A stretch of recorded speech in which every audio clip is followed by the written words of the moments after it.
Hello and welcome to a video in which we will run first train on this new layout. This video is sponsored by Model Railroad Academy. Model Railroad Academy is an online resource where you can find inspiration, information and helpful tips and ideas for your model railroad. It's also a community of like-minded model enthusiasts where you can learn new techniques which you can apply on your layout. The first 1,000 of you viewers clicking the link in the video description gets a premium membership for 1 year at only $1.49. So get over to Model Railroad Academy and set a subscription up there. In this video we're going to run first train on this layout, and it's always a cause of celebration, I think, because you spend first all the time planning your layout and then cutting all the plywood and laying out the tracks and trying out different sizes on the buildings, and then finally start to get the track work which you feel happy about, then run a lot of trains just to see that it works the way you have planned it to work. But before all that, let's just enjoy the first train running on the layout. We're starting our journey in the city center of Gothenburg, by one of the privately owned railway companies at that time, Bergslagens Järnvägar, and their main station of Gothenburg, also known as the White House. It was built in 1879 to 1881. What you see here is a mock-up I made in MDF just to check the dimensions. And this is what the actual station looks like. It will be a magnificent centerpiece of the layout with over 1 meter length. The first train out on the layout will be pulled by a steamer type F, pulling passenger coaches in 30s style. The train we're following here is northbound. So it has its end station down here in Gothenburg, and it will go up all the way up to Falun in the northern part of Sweden. Right after the station, the train will make a 180-degree curve and come out on the other side of the layout. This curve will be entirely covered by a mountain, and on the top of the mountain there will be an industrial area. On this opposite side of the layout, the train will pass by a big shunting yard or switching yard. This was known as Gothenburg North. Gothenburg North will be the main yard of the layout. It will receive a long-distance freight train both from north and south, as well as local freight trains handling the distribution. This stretch of the main line will be the parade route. It's about 5 meters long and slightly S-curved. A downward slope is started about 1 meter after the switching yard, which leads the train down to the parking level on 0 millimeter.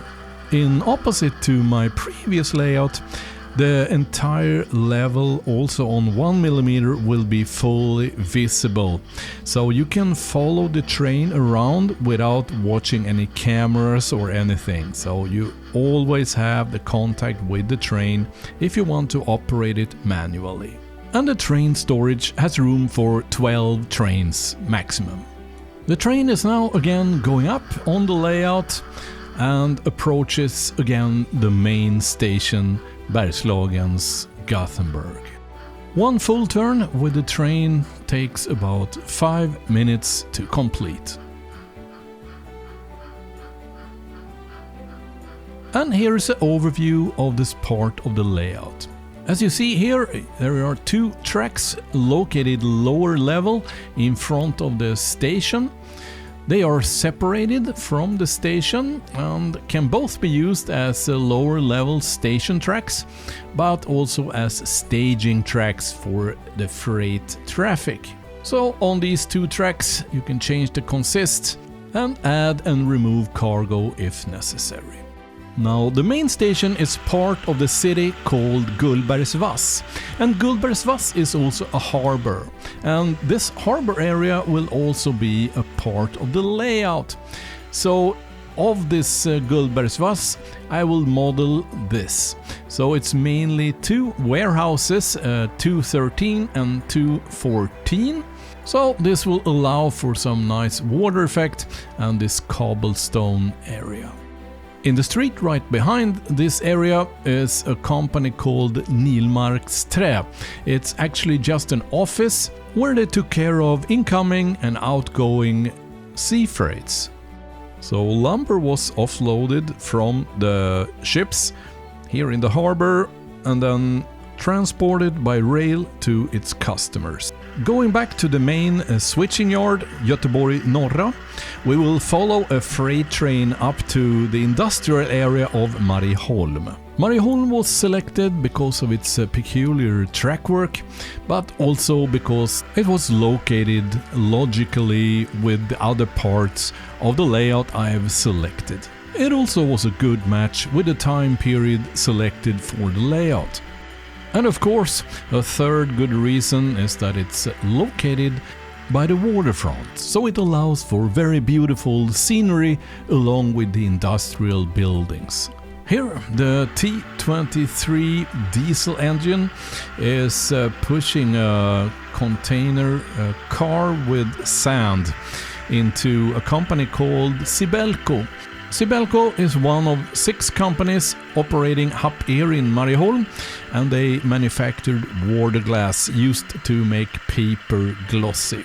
Following the branch line further, we're ending up at Skräppekärr, which is a big recycling facility.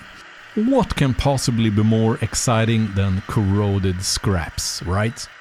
Alright, first train on the layout. Later on, when we have more landscape going here and not just naked plywood, I will make a similar video I did with the previous layout where I mixed the images you just saw with images taken later where I have all the landscape in place. It's fantastic to see it from the same angles with the same train and compare plywood versus model landscape. But that will be, I would guess, in a couple of years. Thank you very much for watching this video. If you feel helped by the information provided on this channel, please consider to support the channel by becoming a patron.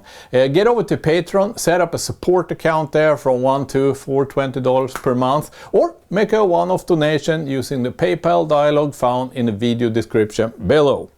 If you're not yet a subscriber, subscribe, enable that little bell, and you will get a notification once next video gets published. Until that happens, see ya!